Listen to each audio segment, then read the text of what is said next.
Então, pessoal, estamos de volta com o nosso estudo no Seminário Teológico Batista de Sergipe, Paulo de Lagarde e Aracaju, a respeito dos profetas maiores, um bloco de livros do Antigo Testamento, como nós estudamos aí, da maior importância na história bíblica e na teologia bíblica. Os profetas foram os homens que anunciaram o tempo futuro, e nós somos o povo privilegiado que conhecemos o fim da nossa história. Nós não sabemos somente o nosso passado, nós também temos notícias do nosso futuro. Isso nos dá uma tranquilidade enorme, uma segurança nos dias de hoje, e mais ainda, nós podemos provar às gerações vindouras que nós vivemos conscientemente, sabendo do que iríamos enfrentar pela frente, e mais do que tudo, mais do que enfrentar nos tempos vindouros terrenos ou temporais, nós indicarmos que na nossa vida, com os nossos atos, de que nós temos consciência da nossa eternidade. Então, esses livros têm uma importância fantástica, fabulosa. Eles são a essência da Bíblia. Eles apontam, assim como no Novo Testamento também nós temos livros que apontam para o futuro, e tem livro que nos adverte para como viver a vida presente, e temos livros que, como que num olhar de retrovisor, nos mostra o que ocorreu com os nossos antepassados. Então voltemos ao profeta Jeremias, um dos maiores profetas, um profeta poético, um profeta chamado Chorão, por ter escrito as Lamentações de Jeremias, que era um compêndio das lamentações do povo de Judá. Jeremias viveu durante os últimos dias do reino de Judá. Então ele presenciou catástrofes ou situações de final de linha da história de um povo. Situações onde as crises chegavam ao extremo. Então Jeremias denunciou os sucessores de Josias, Jeocás,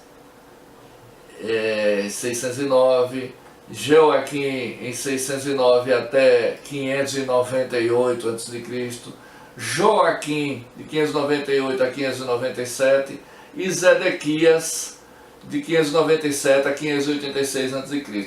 Foi ameaçado, preso e humilhado. Então ele passou por situações em que isso para a gente na Bíblia, na história bíblica, já não é novidade, porque todos que se dispuseram a sofrer pelo reino, eles também fizeram grandes obras pelo reino. Mais recentemente o apóstolo Paulo é uma dessas figuras que tem um perfil histórico parecido com o do profeta Jeremias. Em 605 a.C., os babilônios firmaram-se como a principal potência do Oriente Próximo. E foram esses povos, foi esse governo, foi esse império que teve o domínio sobre a nação de Judá e do povo de Deus naquela época, e sobre a qual Jeremias se ocupou. O tema do livro de Jeremias é muito interessante. Jeremias prometeu que Deus acabaria atingindo seu objetivo para Israel após um período de julgamento purificador e exílio. Ou seja, que todo esse sofrimento tinha finalidade purificadora, tinha um objetivo divino de trazer um modo diferente de ver a vida para o povo de Deus. E isso ocorreu. E nada que foi profetizado nas Escrituras deixou de ocorrer. Então, por ter ocorrido, virou palavra digna de crédito, né? A mensagem profética é uma das formas literárias do livro de Jeremias, tanto em poesia como em prosa. Jeremias também escreve relatos biográficos do próprio ministério, do ministério dele, e diálogos entre Jeremias, entre ele e o Senhor. Todo um livro narrativo, são relatos de atos simbólicos do profeta.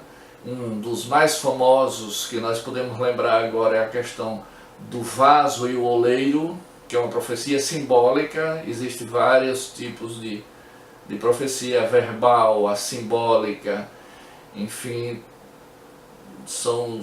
No decorrer do nosso estudo nós vamos nos deparar com diversos tipos de profecia, de formas de expressar essa profecia. Propósito e teologia do livro de Jeremias. Ele denuncia a infidelidade do povo em relação a Deus. Havia como que um alheamento do povo em relação a essa infidelidade. Entendiam eles que não eram infiéis a Deus, que aquele tipo de vida que vivia nada tinha a ver com a adjetivação de infiéis a Deus. Então Jeremias vem e faz a identificação dessas infidelidades e denuncia ao povo, chamando a atenção para que eles pudessem se dar conta disso e então partirem para um conserto, para uma revisão nos seus conceitos de vida. Alerta o povo para que não desse ouvido aos profetas mentirosos. Vemos que nada novo debaixo do sol, e desde aquela época que haviam os profetas mentirosos. Haviam aqueles que traziam mensagens ditas vindas de Deus, mas que de Deus elas nunca tiveram nem perto. E Jeremias faz então a denúncia dessas mensagens mentirosas e a forma como identificá-las. Destaca uma outra forma, um outro propósito da teologia de Jeremias era destacar os temas do pecado e julgamento. Ele destaca no seu livro sempre esse tema. Quando era pecado, era um tema destacadíssimo, ele dá uma ênfase maior. E mais ainda quando se trata de julgamento, porque era com esse julgamento de Deus sobre o pecado do seu povo que poderiam trazê-los ao arrependimento. O valor ético e teológico do livro é enorme, mas nós podemos identificá-lo aqui, determinar ele aqui e ficarmos então bem mais cientes numa releitura de Isaías, sabendo desse propósito ético e teológico. Nós nos endereçamos em raciocínio para aquilo que o profeta de fato queria nos chamar a atenção. Então o profeta afirma que o plano maior de Deus é abençoar seu povo. O plano maior de Deus é abençoar seu povo. Então nada que não fosse esse tema tinha tanto valor quanto este tema.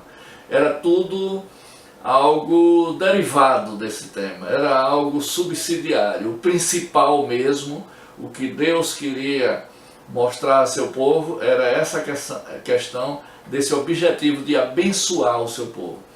Mostra a infidelidade do povo de Deus e a necessidade de intervenção divina para salvá-lo.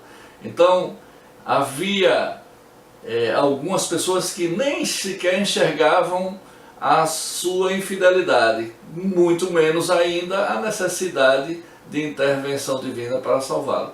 Então, quando se percebia essa infidelidade, haveria porventura algum desavisado que poderia perguntar: então, sim, estou percebendo, e daí? Então, e daí que nós temos necessidade de intervenção divina, porque por nós mesmos nós não nos salvamos. O povo não é capaz de salvar-se a si próprio. Então Jeremias faz esse discurso, essa demonstração muito clara no seu livro.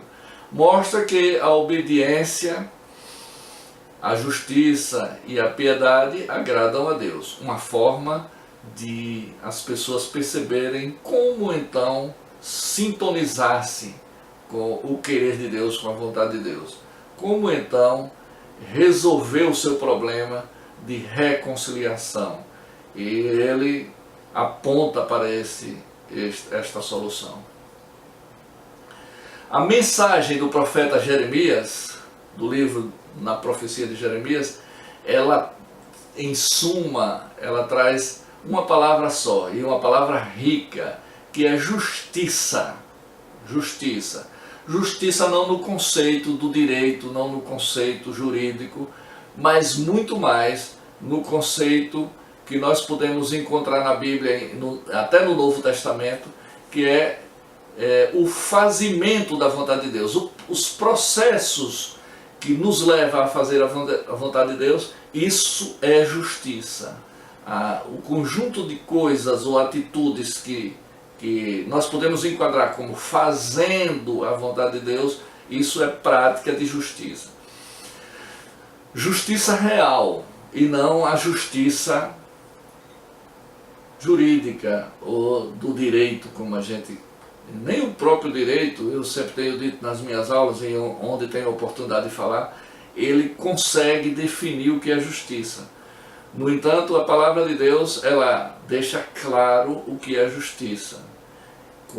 Até nas bem-aventuranças, quando Cristo fala, bem-aventurados que têm fome e sede de justiça, está falando daqueles que têm vontade de fazer a vontade de Deus.